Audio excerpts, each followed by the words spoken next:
books. This weekend's Turin derby will pit Juventus against the heirs of perhaps the greatest Italian club side ever, Il Grande Torino, a team that set records still standing today and that until the day tragedy finally overcame them proved quite simply unbeatable. Johnny Gould now reports. On May the 4th, 1949, a plane carrying 30 passengers crashed here at the Superga Basilica on the outskirts of Turin. There were no survivors. On board the plane were all the players and coaches of the new champions of Italy, Torino. The team was returning home after playing in a benefit match in Lisbon. At the time, Torino were the darlings of Italy, a glamorous and successful side which had caught the nation's imagination. Their loss left Turin heartbroken. 300,000 fans turned out on the streets to pay their last respects. It was the saddest day in the history of Italian football.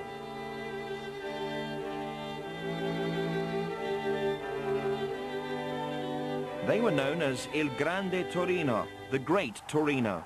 Despite the crash, they'd already won the 1949 championship with 4 games to go, their 5th consecutive Scudetto.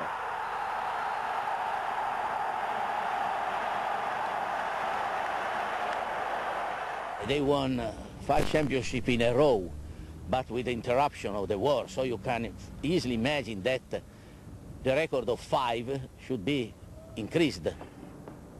Sports writer Giampaolo Ormezzano grew up in Turin in the 40s, and he well remembers the impact of that team.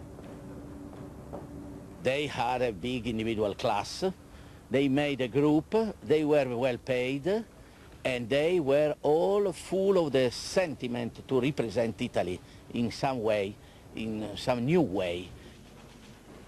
Italy in the 1940s was a country in need of positive role models. After suffering under fascist rule, the nation was on its knees by the end of World War II. In an atmosphere of grinding poverty, sport, and football in particular, was the only entertainment.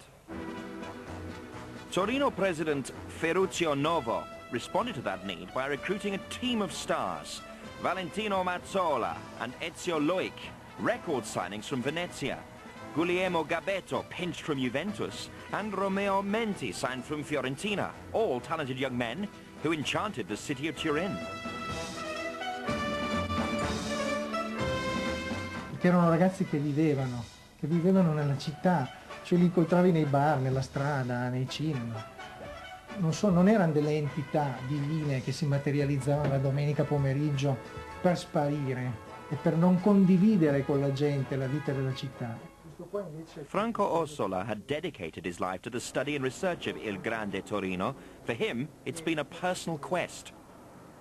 Sì, sono ricordi di quando ero piccolo, mediati attraverso la figura di mia madre e alle tante immagini, alle fotografie che erano disseminate in tutta la casa. E poi non c'era giorno che si uscisse e si incontrasse della gente che ricordava le imprese del Grande Torino e soprattutto quelli di Franco Ossola, mio padre, che era l'ala sinistra di questa straordinaria squadra. Perché non avendo mai conosciuto mio padre, ho immaginato che questo fosse anche, ed è stato così, un modo importante, profondo, intimo anche, di conoscerlo insieme a tutti i suoi compagni. Ossola has no doubts his father's team would rank among the best.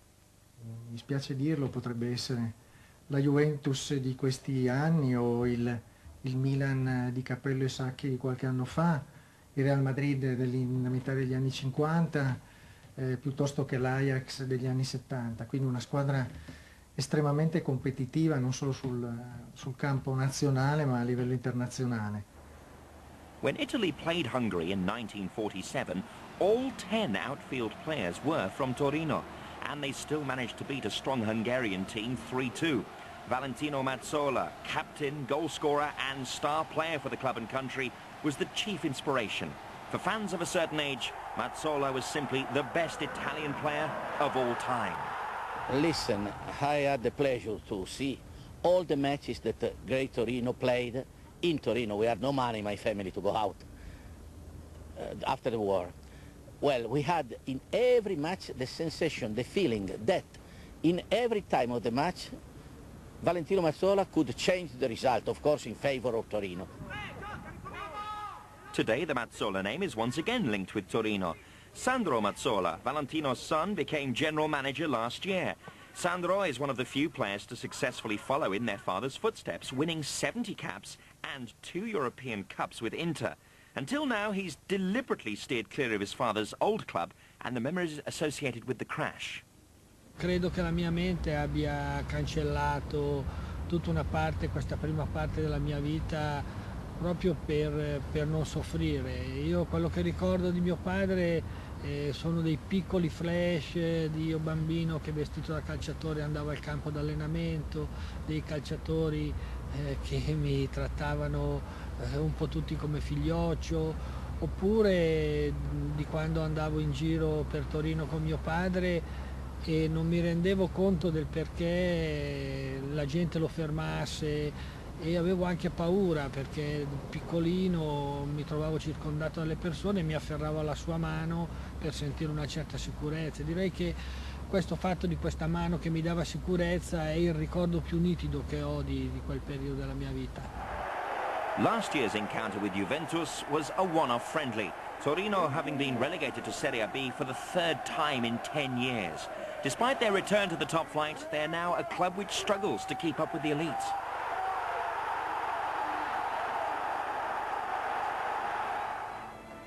The old Philadelphia Stadium, once Torino's great fortress, is now a ruin.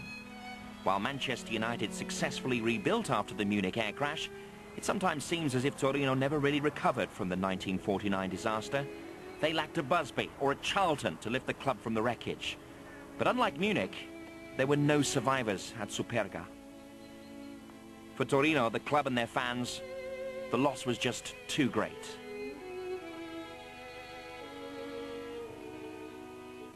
That's where we'll leave the tragic Superga story.